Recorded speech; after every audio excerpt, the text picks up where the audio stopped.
તો આ તરફ વડોદરામાં બરોડા મેડિકલ કોલેજનો વિદ્યાર્થી ગુમ થવાનો કેસ સામે આવ્યો છે. વિદ્યાર્થી ગુમ થવાના કેસમાં પોલીસ તપાસનો ધમધમાટ.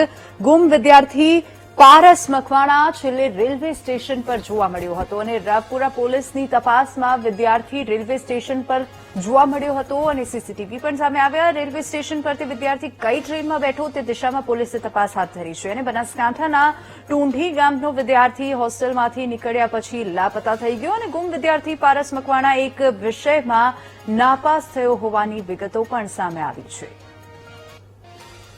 વધુ વિગતો સાથે સંવાદદાતા માનુ ચાવડા ફોન લાઈન પર જોડાઈ ગયા છે. માનુ, આ વિદ્યાર્થી જે હોસ્ટેલમાંથી ગુમ થઈ ગયો હતો છેલ્લે રેલવે સ્ટેશન પર જોવા મળ્યો હતો અને આગળ પણ પોલીસ દ્વારા તેની તપાસને લઈને કાર્યવાહી હાથ ધરવામાં આવી છે. શું વધુ અપડેટ?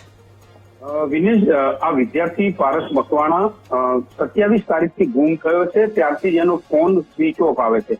ત્યારબાદ પરિવાર બનાસકાંઠાથી વડોદરા દોડી આવ્યું અને પોલીસને જાણ કરવામાં આવી. રાવપુરા પોલીસે તપાસ શરૂ કરી છે. તપાસમાં રેલવે સ્ટેશન સુધી આ વિદ્યાર્થી છે પહોંચ્યો હતો. ત્યાંથી કઈ ટ્રેનમાં બેઠો છે એ દિશામાં અત્યારે પોલીસ તપાસ કરી રહી છે.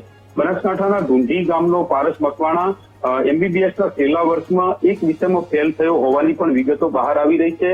અભ્યાસના ટેન્શનના લીધે પણ કદાચ વડોદરા છોડીને જતો રહ્યો એવી પણ એક શક્યતા છે. એ દિશામાં પણ પોલીસ તપાસ કરી રહી છે. પરંતુ અત્યારે હાલ તો પોલીસ એ કોયડો ઉકેલવા માંગી રહી છે કે પારસ રેલવે સ્ટેશન પહોંચ્યા પછી કઈ ટ્રેનમાં બેઠો અને કઈ બાજુ ગયો એ દિશામાં અત્યારે પોલીસ તપાસ કરી રહી છે.